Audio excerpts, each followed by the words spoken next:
Je suis certain que vous avez tous en souvenir ce que fut le chantier de la place de la Libération.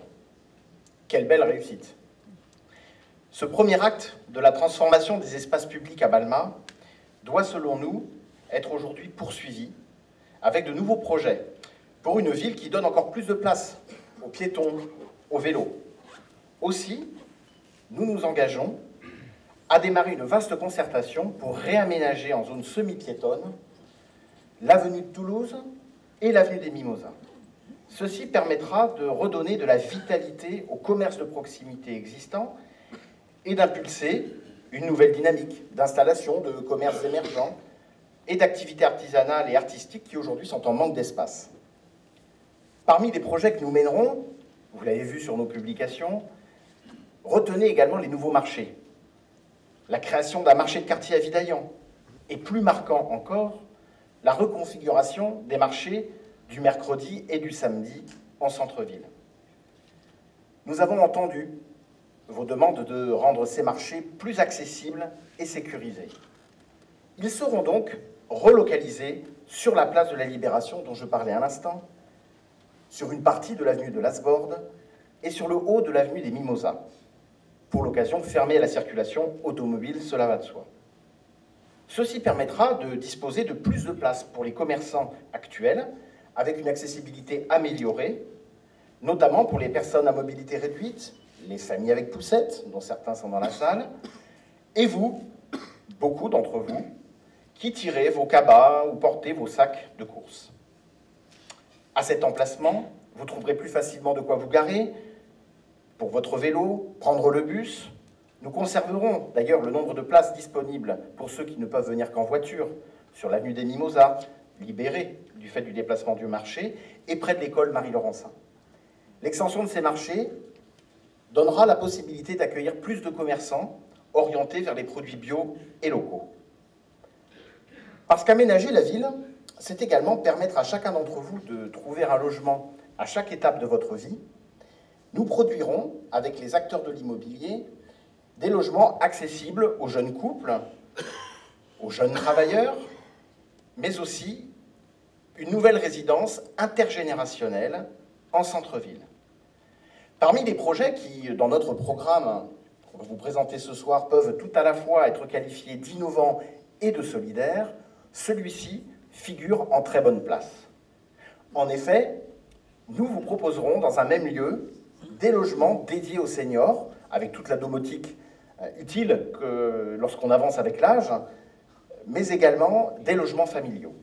La coexistence de ces deux types d'habitants offrira des occasions de lien social et d'entraide. Le père de famille pourra dépanner sa voisine âgée, par exemple en changeant une ampoule, en portant ses courses. Elle-même, la voisine, pourra, quant à elle, apporter son soutien à la famille, par exemple en allant chercher le petit dernier à l'école ou en arrosant les plantes pendant les vacances.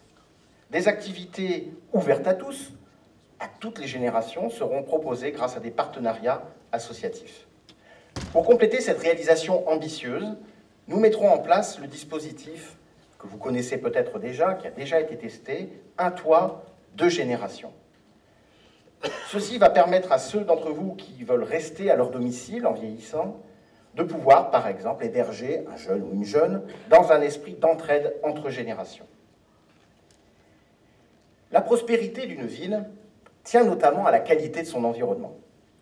Quand celui-ci est préservé, il apporte le cadre de vie agréable nécessaire à la bonne santé de ses habitants et à leur épanouissement.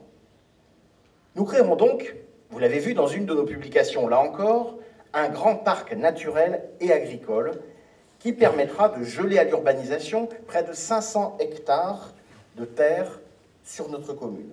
C'est à peu près un tiers de la surface de la commune.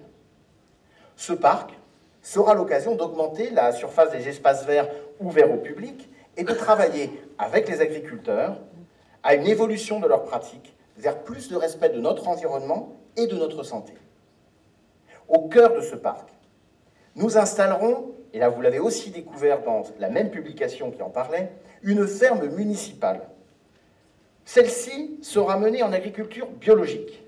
car il en va certes de la qualité des produits, les fruits et les légumes qui pourront y être produits, mais aussi de la préservation de la biodiversité et de notre santé. Ouverte à tous, elle sera le support d'activités pédagogiques, en particulier pour les familles, mais également les écoles et les centres de loisirs. Il s'agira aussi de contribuer, bien évidemment, à alimenter les cantines, le restaurant senior et les repas livrés à domicile avec des produits locaux. Je repasse la parole à Laurent. Merci.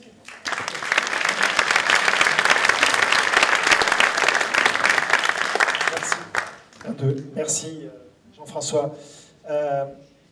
Juste deux petits points que je voudrais, sur ce dernier point, la ferme bio et sur le marché. Qu'est-ce qu'on n'a pas entendu?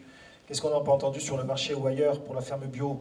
Mais ça ne marchera jamais, ça ne sera jamais suffisant pour alimenter les cantines. Preuve est faite que non, d'autres communes l'ont fait.